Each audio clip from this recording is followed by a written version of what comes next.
saya di USG nih sama dokternya gitu kan, di USG, dan dokternya bilang gini, Mbak, ini sudah ada kista besar ukuran 9 cm. Saya shock dong. Halo, assalamualaikum warahmatullahi wabarakatuh. Welcome back to my YouTube channel guys. Ketemu lagi di YouTube channel aku. BTW masih puasa nggak nih? Ini udah puasa hari ke-15 ya. Ya Allah, udah setengah bulan ya. Sebentar lagi kita mau lebaran. Mudah-mudahan kita sampai lebaran ya guys. Oke, jadi sekarang di sini aku mau sharing tentang pengalaman aku kena kista endometriosis. Jadi sebelumnya jangan lupa untuk subscribe dulu, kemudian tekan tombol lonceng notifikasinya supaya video-video terbaru aku kalian gak ketinggalan untuk nontonnya. Jadi langsung aja ke videonya. Oke, jadi sebelumnya kemarin tuh ada aku voting, mau nggak aku kasih tahu kenapa aku bisa kena kista endometriosis, kapan kenanya, terus gara-garanya apa, solusinya gimana. Oke, jadi langsung aja. Ini data-data kemarin aku kena kista, mulai awal dari kena kista dan sampai di operasi. Oke, jadi sebelumnya aku mau cerita dulu kenapa awal mulanya gimana sih kok bisa saya kena kista endometriosis. Jadi dulu pas waktu saya masih gadis sampai menikah itu saya waktu haid, waktu menstruasi itu sakit banget, nggak bisa ngapa-ngapain, hanya bisa baring di tempat tidur. Dan waktu saya sudah menikah itu lebih parah lagi. Jadi saya itu nggak bisa kayak konsumsi obat-obat yang kayak cuma kayak Kiranti, terus kayak obat-obat anti nyeri gitu, tetap aja nggak bisa. Dan saya itu bisanya kayak dikasih disuntik anti nyeri yang dosisnya tuh tinggi banget sama tetanggaku. Dia tuh baik banget, dan pokoknya dia tuh selalu tahu kalau misal saya itu haid pasti dia langsung mau Kak, ini mau suntik lagi obat anti nyerinya. Jadi kalau saya belum disuntik obat anti nyeri itu, saya tuh nggak bisa tidur sama sekali. Dan ke kamar mandi pun saya tuh merangkak sampai segitunya, sakitnya luar biasa. Dan ternyata itu tanda-tanda awal ada kista itu. Terus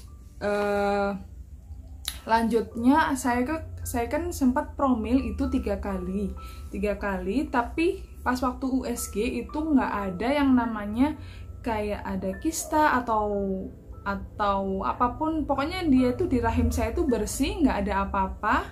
Nah, jadi pas saya promil yang ketiga itu saya sempet drop sakit karena saya kayak kurang minum air putih, sukanya minum yang kayak berwarna-warna gitu. Saya nggak suka minum air putih. Ternyata saya sakit di situ, sakit sekali perut saya. Ternyata saya tuh kena ISK atau infeksi saluran kemih. Jadi buat buang air kecil tuh sakit luar biasa, dan cuman sedikit, dan warnanya tuh kayak hampir merah kayak gitu. Pokoknya sakit banget. Nah, lanjut. Jadi abis itu kan saya dirawat karena infeksi saluran kemih tadi, dirawat semingguan. Terus saya keluar dari rumah sakit itu kan saya harus kontrol. Nah, pas belum jadwalnya mau kontrol, sekitar 2 hari lagi mau kontrol, cuman saya ngerasa kayak di perut saya yang sebelah kanan itu jadi bentuknya gini. Jadi yang sebelah kanan itu agak menggemuk gitu, yang sebelah kiri tetap datar kayak gini. Dan saya penasaran dong, tanya sama teman saya yang kerja di rumah sakit, Mbak, ini kenapa ya kok bisa perut saya besar sebelah kayak gitu. Terus dia juga pegang-pegang, sakit nggak ini, sakit nggak pas waktu dipegang. Ternyata tuh nggak sakit sama sekali, tapi ya itu dia gemuk sebelah gitu. Terus jadinya ya sudahlah, periksa aja sekarang nggak apa-apa. Jadi saya kontrol hari itu juga. Dan pas waktu kontrol si dokter penyakit dalam itu dia bilang, loh ini kenapa? Lah saya nggak tahu dokter, ini kenapa. Terus saya dikasih rujukan untuk USG radiologi. Jadi setelah saya disuruh USG radiologi itu, saya di USG nih sama dokternya gitu kan, di USG, dan dokternya bilang gini, Mbak, ini sudah ada kista besar ukuran 9 cm. Saya shock dong. Ya, saya bilang, loh kok bisa ada ya dok, karena kemarin saya promil nggak ada sama sekali loh, ini sudah kistanya sudah ukuran 9 cm. Dan saya bengong di situ, nggak bisa berkata apa-apa. Kok bisa kista itu muncul sedangkan kemarin saya promil nggak ada apa-apa sama sekali gitu. Jadi saya lanjut kembali ke dokter untuk promil saya, dan pas di USG ternyata ada, dan dokter pun kaget, loh kemarin kan nggak ada, kok sekarang ada. Ya saya juga nggak tahu dokter ini kenapa kayak gitu. Dan pas terus dokter kayak ngasih rujukan saya untuk cek lab gitu, kayak ambil sampel darah terus dicek ini kistanya kista apa, berbahaya atau enggak, dan penanganannya seperti apa, kelanjutannya seperti itu. Dan saya udah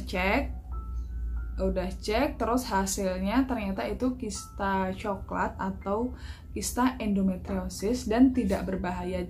Hanya saja ini harus segera dioperasi karena kista ini perkembangannya sangat cepat sekali gitu.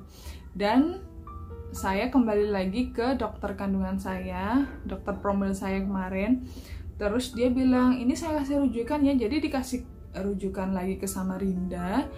Tapi dokter yang menangani untuk operasi itu dia baru aja cuti. Jadi saya langsung hubungi keluarga saya yang ada di Jawa.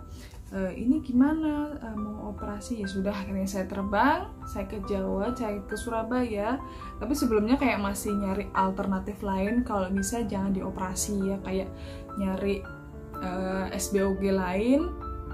Jadi saya ke 3 SPOG di sana, tapi ada satu SPOG di daerah saya, dia bilang kalau saya itu kena kanker. Parah banget kan itu, padahal sama sekali itu nggak ada hubungannya. Terus saya pindah ke spesialis yang SPOGK, jadi kayak lebih ke penyakit kayak kandungan gitu. Terus ternyata dia bilang iya ini cuma kista endometriosis, nggak ada kanker ataupun apa. Dokter ini memang luar biasa. Jadi habis itu saya kayak nyoba biasalah ya alternatif kayak Cina obat Cina gitu, cuman sepertinya enggak. Jadi langsung saya ke rumah sakit di Surabaya. Saya di rumah sakit di Surabaya itu langsung kayak ngecek lagi gimana-gimananya, ternyata masih. Dan habis itu dioperasi kistanya, dan kistanya pas waktu diangkat itu udah ukurannya sekitar 18-an lah pokoknya. Jadi ini kemarin kayak gini. Ini kistanya sebesar ini, hampir menutupi separuh. Jadi ini usus, ini di dalamnya ini. Dia itu bentuknya kayak gumpalan apa sih, kayak lemak campur darah kayak gitulah, pokoknya sebesar bola kasti kayak gitu di dalam perut saya. Dan itu saya itu kenanya di di bagian sel telur sebelah kanan seperti itu.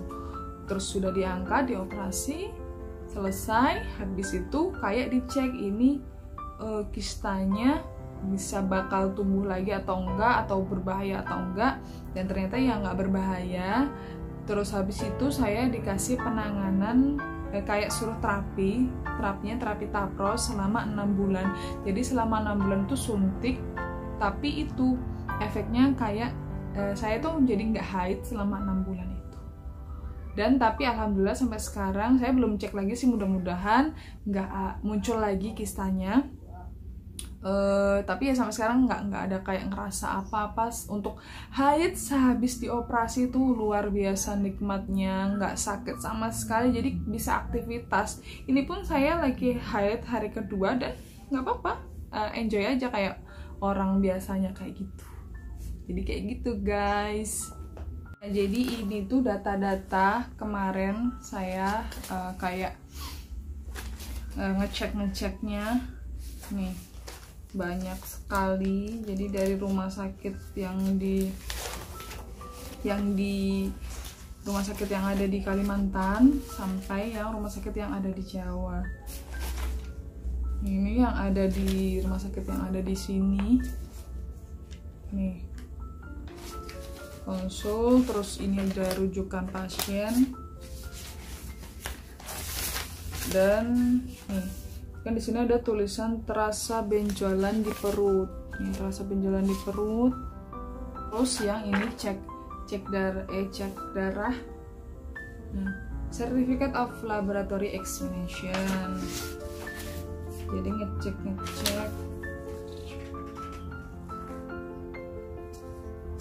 Nggak ngerti sih, saya nggak bisa baca kayak gini. Intinya ini kemarin ada yang cek labnya untuk hasil habis operasinya.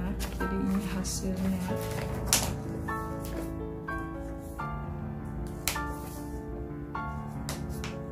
Nih, diagnosanya kista coklat. Nih. Terus kesimpulan ovarium dextra, operasi serositadenoma hemorrhagic. Oke guys, jadi segitu dulu untuk aku sharing tentang kista endometriosis. Jadi buat kalian yang kemarin aku sempat share di Instagram dan ternyata banyak kayak saya pernah kena, saya ada, tapi saya takut operasi. Jadi gini, lebih baik kalau untuk melakukan tindakan apa selanjutnya langsung kayak kontrol atau minta solusi ke dokter kandungan gitu, dan minta persetujuan ke suami yang udah menikah atau ke keluarga, seperti itu. Jadi itu pasti semua akan ada baiknya, jalan keluarnya. Nggak usah takut, karena kemarin saya itu operasi kayak ngerasa saya itu nggak apa-apa, saya tuh sehat, nggak ada sama sekali sakit apa-apa. Jadi pas waktu dioperasi juga enjoy, bawaannya happy, kayak ya langsung selesai gitu aja. Memang sih sakit. Oh ya, kemarin saya itu operasinya pakai laparoskopi. Jadi laparoskopi itu seperti ini, nanti aku taruh di sini gambarnya. Jadi itu kayak banyak alat, ada senter, ada gunting, terus ada kamera kayak gitu.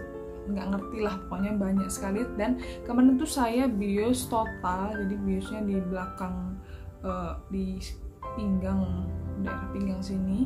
Jadi nggak kerasa sama sekali, cuman pas waktu sadar luar biasa sakit, menggigil kayak gitu, kedinginan. Ya udah gitu aja sih guys untuk aku kasih tahu ke kalian. Semoga sharing saya ini bermanfaat, dan kalau misalnya mau ada yang ditanyakan bisa langsung follow Instagram saya di @bektianjarpratiwi. Ya jangan lupa follow di situ ya. Jangan juga lupa follow di TikTok saya buat penyemangat kalian di Bekti Anjara Pratiwi. Oke, jadi segitu dulu dari aku. Jangan lupa juga untuk subscribe, kemudian tekan tombol lonceng notifikasinya supaya video-video terbaru aku kalian nggak ketinggalan untuk nontonnya. Oke, see you next video. Selamat menunaikan selamat menunaikan ibadah puasa. Semoga puasa kita menjadi berkah dan mendapatkan pahala. Assalamualaikum, bye.